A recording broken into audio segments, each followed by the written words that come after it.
PIA और निजी airlines की अंदरूनी मुल्क 22 परवाजें मंसूख कर दी गई हैं। मजीद जानते हैं डॉन न्यूज के नुमाइंदे सैयद वसीम से। वसीम, वजह क्या सामने आई है परवाजें मंसूख करने की? जी बिल्कुल, देखिए ऑपरेशनल वजूहात की बिना पर आज की 22 अंदरूनी मुल्क परवाजें मंसूख कर दी गई हैं।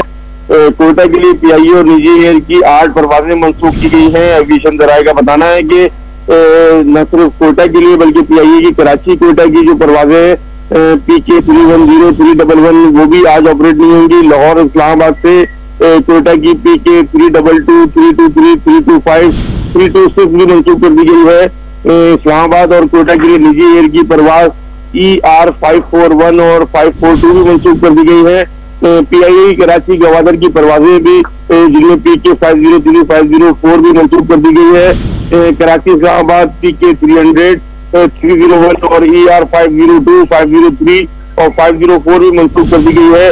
इस्लामाबाद सक्कर की परवाजें PK 631 और 632 भी मंसूख कर दी गई है, जबकि कराची की परवाज YG 9143 और 9144 भी मंसूख कर दी गई है। जी बहुत शुक्रिया सैयद वसीम अपडेट करने के लिए।